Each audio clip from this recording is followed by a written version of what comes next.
Nordic countries decided to restore the connections with Estonia even before Estonia regained its independence. It happened in April 1991. I think that was a very brave decision by the Nordic governments. The office was first called the Information Office of the Nordic Council of Ministers and spreading all kind of information about Nordic countries.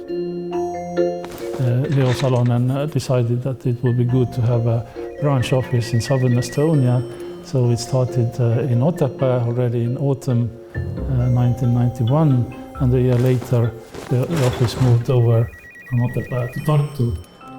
So I was the first person employed by the Nordic Council of Ministers office for the branch office in Tartu, and in Tartu we opened in the autumn 1993. The president at that time, Lennart Meri, visited the office every now and then. That it was considered that the telephone lines in our office were considered more secure than the telephone lines probably in the presidential castle at that time. I think there were Ericsson hotline phones, quite big ones.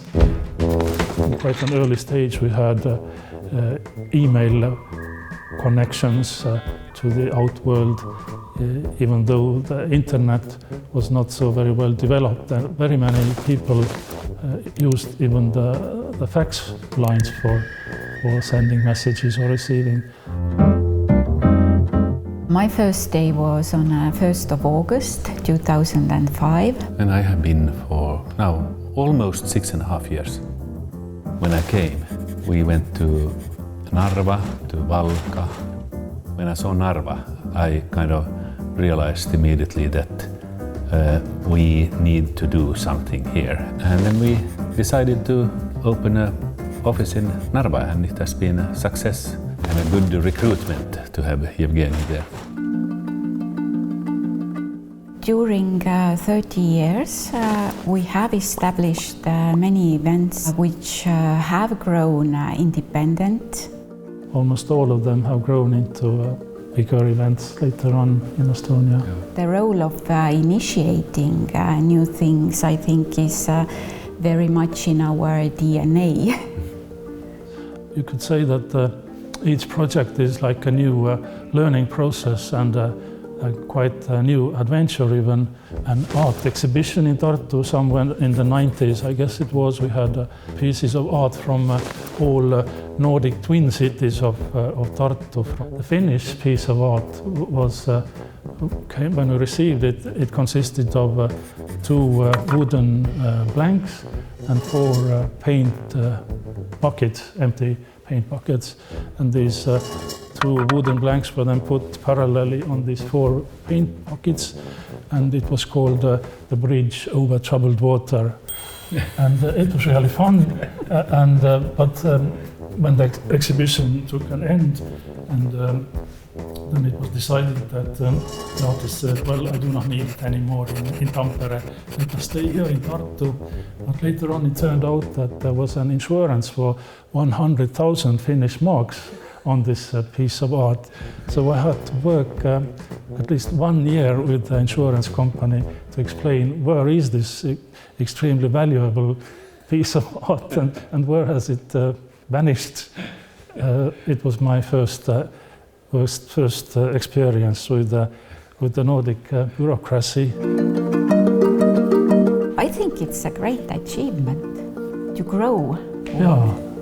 Nordic to grow, yeah. I don't want to say old, but wiser anyway.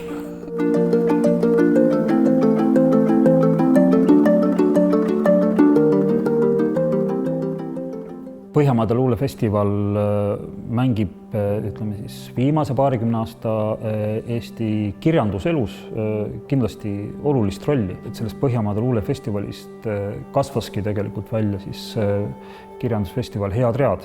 Me kutsume siia tegelikult Põhjamaade, Skandinaavia kõige säravamaid autoreid. Ja minu arust ongi väga tähtis neid kirjanikke siia tuua, sest kirjandus on ka midagi, mis annab meile võimaluse ringi reisida. Et kui ma mõtlen, et minu esimene kokkupuude Põhjamaadega oli tegelikult suvel niimoodi, et kui ma läksin enne 2. klassi, ma lugesin Jorvan, Pootsman ja Mooses ja mäletan, kuidas ma olin ise seal laeva peal ja ma sõitsin mööda skääridest ja siis ma läksin ema juurde, küsisin, mis see skäärid on, et tegime atlase lahti ja siis vaatasime sealt, et näed, siin on skäärid ja et need lähevad Rootsi, et seal on väikene saarestik, kuhu need lähevad. Et see oli minu esimene suur reis. Ja mulle meeldib mõelda, et kui need kirjanikud siia tulevad ja kohtuvad lugejatega, kohtuvad nii täiskasvanud kui ka noorte lugejatega, et siis võib-olla mõni nendest noortest lugejatest või ka täiskasvanutest samamoodi saab reisida tänu sellele. Teiselt poolt on minu arust ka tähtis see, et me oleme saanud Põhjamaadele tutvustada Eesti kultuuri, näiteks Göteborgi raamatumessil. Mina mäletan, et ühel aastal jõudis Göteborgi juba päris mõjukas seltskond. Ma arvan, et seal võis olla 7-8 kirjanikku lausa ja ka omajagu muusikuid. Lisaks selle mäletan oli Tõnis Mägi kaasas. Ja ma mäletan ühte väga toredat õhtut, meid kutsuti külla siis Göteborgi eestlaste poolt ja tahtsid, et Tõnis Mägi teeks neile väikese kontserti koha peal. Göteborgi eestlased soovisid, et ta mängiks ka koitu. Ja siis Tõnis Mägi tegi koidust suurepärase sellise džässiliku versiooni. Ja mängis selle ära, me eestlased olime täiesti vaimustuses, kui lahe tõlgendus on. Mäletan, Lauri Sommer istus minu kõrval, olime mõlemad, täge on. Plaksutasime, siis ma kuulsin kuskilt vanema daami häält, kes küsis, et aga millal siis see koit tuleb?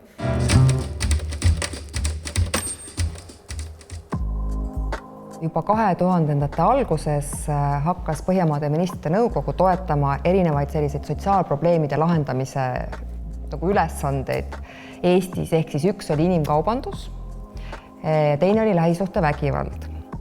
20 aastat tagasi Eestis neid probleeme tegelikult isegi ei peetud veel probleemideks riigi tasandil.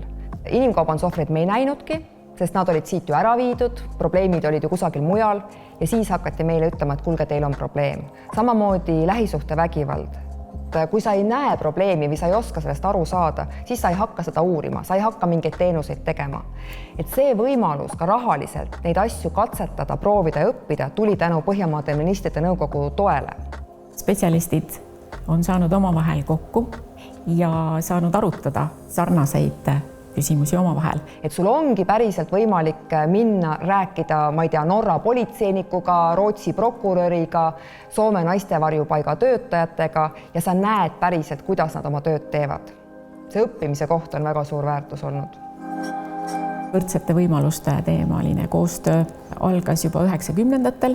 Projektipõhiselt asus tööle üks inimene, kes tegeles selle valdkonnaga ja kui me nüüd võtame tänast päeva, siis Sotsiaalministeeriumis on terve osakond, kes tegeleb soolise võrdõiguslikkuse ja võrdsete võimalustega ja on ka vastav volinik. Kui mina hakkasin tööle inimkaubanduse teemaga siis Sotsiaalministeeriumis projektijuhina, siis mul oli tühi laud ja tühi arvuti.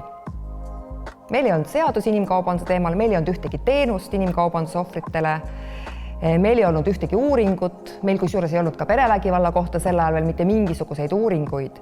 Ja sellest peale kuni tänaseks on meil põhimõtteliselt olemas kõik. Meil on teenused, meil on seadused, meil on spetsialistid, kes teavad, kuidas ohvreid aidata. Et see kõik on tulnud ka osalt tänu sellele koostööle Põhjamaade ministrite nõukoguga. Vana majandus on olnud ahnelt esikohal kogu aeg. Et vana majanduse puhul toimub karmilt öeldes rikastumine keskkonna arvelt. Loodus on toiminud enne meid miljoneid aastaid. Inimkonna vanus on 70 000 aastat. Mingis punktis oma, ma ei tea, kas see tuleb vanusega või on tähtsam see, et miks sa midagi teed. Eesmärk on kutsuda ühiskonnas esile seda muutust, et meie majandusmudel muutuks kestlikuks. Tegemist ei ole ju lihtsalt looduskaitsega. Tegelikult on meil vaja kogu see meie majandusmudel ja sellele toetuv ühiskondlik korraldus ümber teha. Me tahaksime vaadata keskkonnaprobleeme kui pakki keetmata spagette, et me võtame siit hunnikust, tõstame siia ja lahendame neid ükshaaval. aga probleem on selles, et need spagetid on keedetud, siin on kasted peale valatud ja see on segamini keeratud ja seal on igasuguseid lisandeid. Ja kui me nüüd ühte otsa tõmbame, me ei tea, milline täpselt teine ots nagu liigub. Kui me võtame mingi pundi asju üles, siis need on keerulised. Majandus, keskkond ja sotsiaalne pool, et kui üks tõuseb piigina ülesse, hetkel on majandus, siis teised kannatavad selle alt. Ega me ei saa keskkondaga tõsta nagu piigina ülesse ja unustada ära majandus, sellepärast et siis meil ei ehita elujõulisi süsteeme. Põhjamaadel on ikkagi väga hea võrgustik.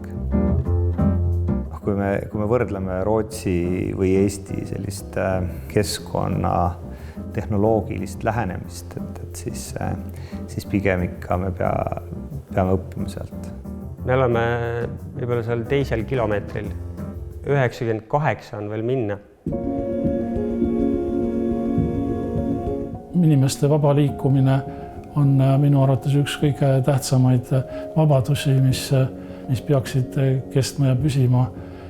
Inimesed kogu aeg liiguvad ja järjest rohkem, järjest tavapärasemaks muutub selline mõiste nagu hargmaisus, mis tähendab seda, et inimene elab ühes riigis ja töötab teises riigis. Kui koos Tartu Ülikooliga viisime läbi esimese Põhja- ja Baltimaade rändekonverentsi Tallinnas, siis oli rändeteema väga emotsionaalne nii ühiskondlikus kui ka meedias avaldatud debatis. Me korraldasime ka sellise seminari poliitikutele ja seal olid kohal siis olulised poliitikaotsustajad ja 4-st 1 oli teinud endale natukene teema selgeks, ehk siis ta sai aru, et see on oluline teema. Teised tulid lihtsalt oma vana rasva pealt või oma üldise teadmise pealt siis poliitika teemadel arutama. Inimestel oli kartus, et kõik eestlased lahkuvad Eestist, lähevad Soome ja nagu siis kirjutati, et viimane kustutab tule.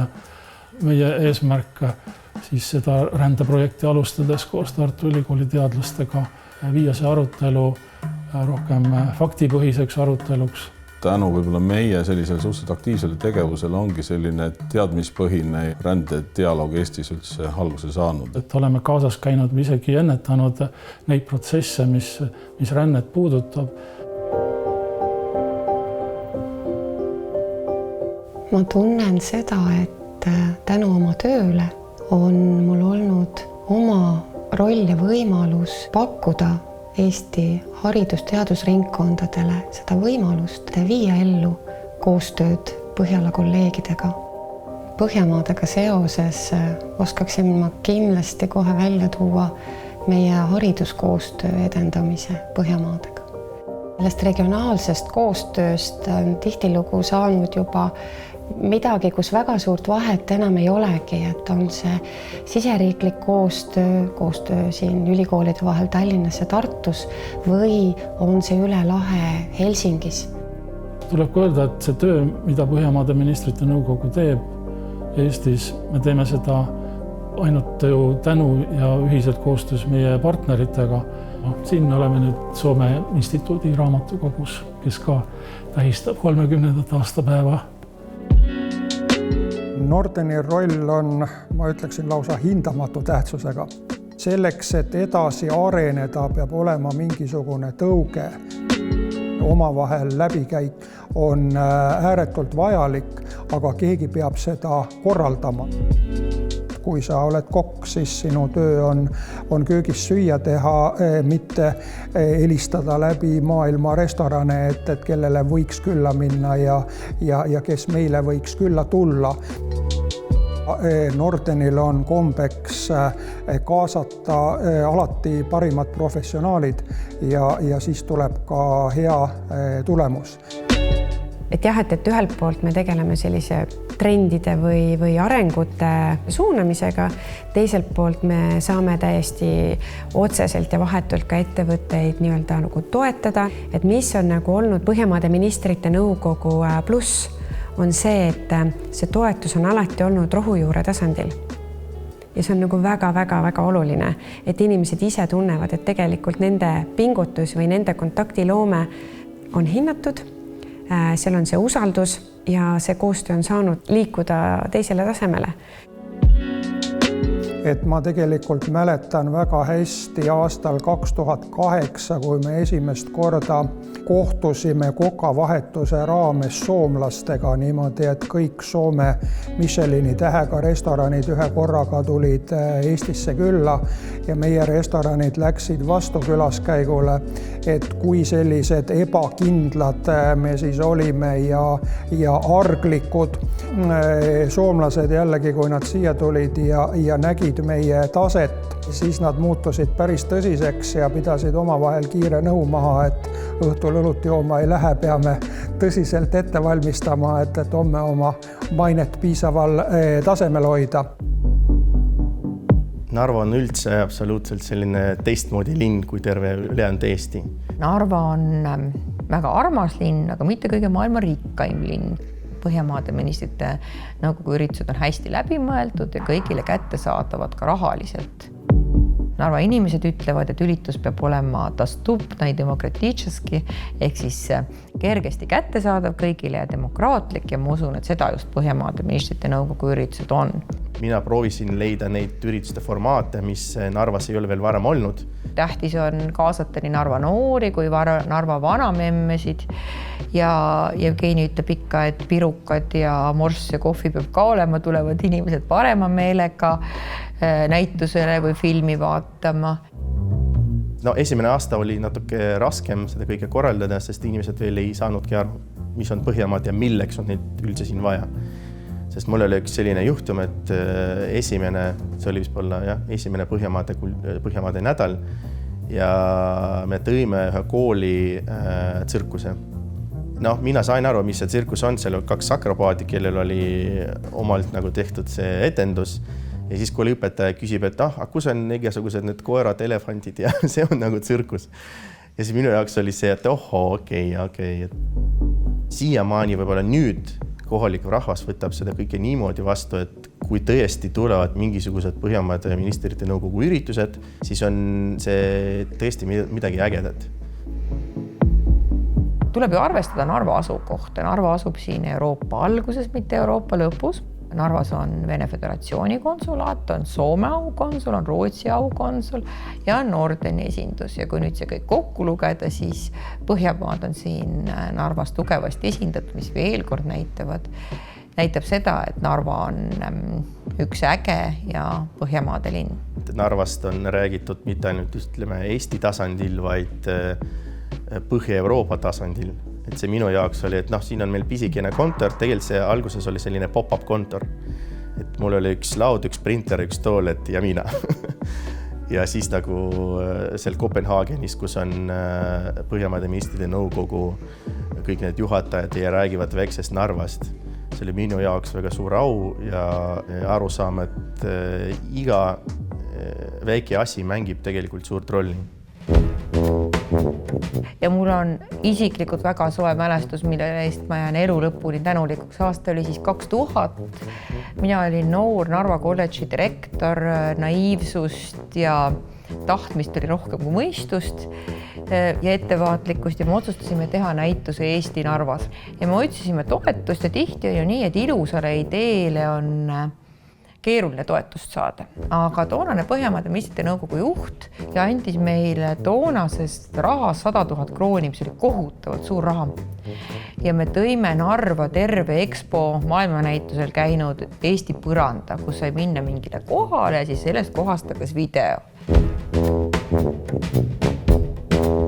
Tõime selle 3 tonni klaasi Narva. Poisid vedasid selle 3. korrusele, vaatasid mind vihkajaliku näoga. Ja siis ma sain aru, et ei ole kruve. Ja siis ma õppisin ära sõna žrupp, kruvi. Me otsisime päevi Narva turgudelt, igasugustest nurgatagustest kruve. Lõpuks siiski neid saatati meile Tartu Ülikoolist need kruvid, mis me hakkasin seda põrandat üles panema. Ja meil oli siin ka käsikivi ja rahvariided ja seal näitusel käis üle 3000 külalise, mis toona oli Narvas väga-väga kõva sõna. Ja veel mõned aastad tagasi tuli minu juurde üks tüdruk, kes ütles, et ma tulin nüüd Narva kolledžis õppima. Teate, mul on tänaseni kodus alles see jahu. mis me teiega koos käsikiviga jahvatasime. Ja see on ju äge, et see on kellegi lapsepõlve selline mälestus.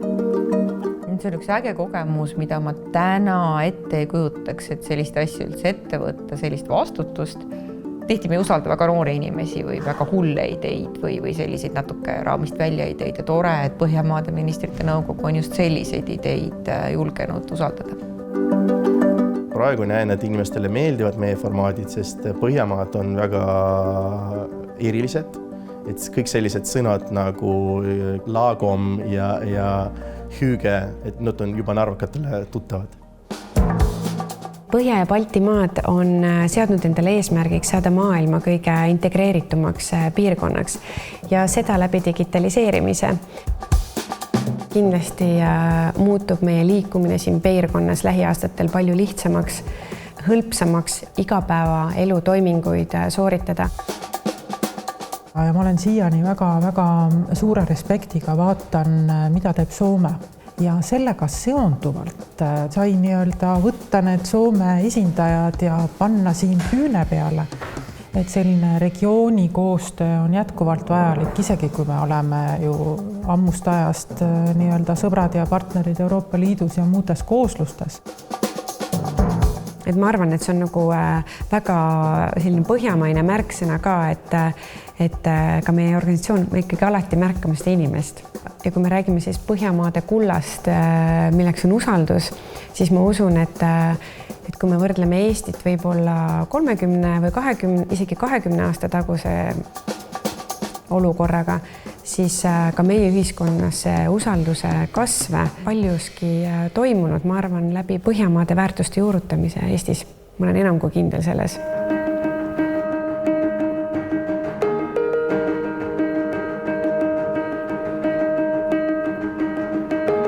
Future is such a fascinating phenomenon because you can change the future.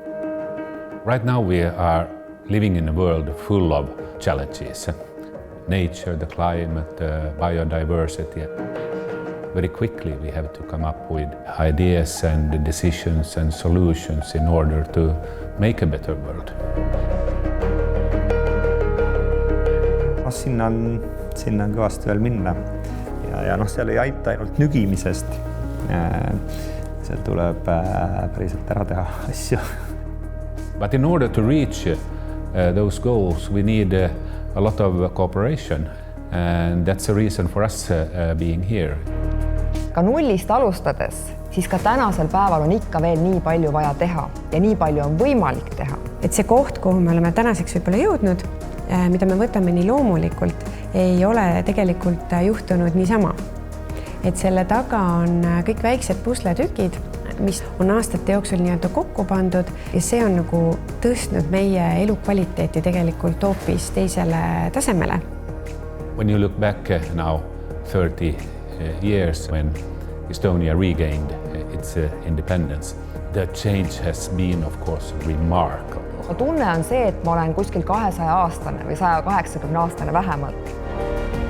Kui sa alustad millegiga nullist ja töötad nii kaua, sa oled näinud kõik neid arenguetappe, mis on siis, kui ei ole mitte midagi, mis on siis, kui juba midagi on ja mingitel hetkel sa tunned ennast nagu meeletult vanana, sest sa oled juba nii palju näinud ja nii palju teinud. Et mõnikord me oleme need seemne istutajad, teinekord võib-olla on see seeme istutatud ja meie aitame seda kasta. The more countries we are that are speaking with one voice, the better. Ainult koostööna on võimalik suuri asju teha. Et cooperation over competition igal juhul. Aitäh selle koostöö eest ja ma loodan, et noortene ei unusta Narvat kunagi. Narva noortene kindlasti mitte.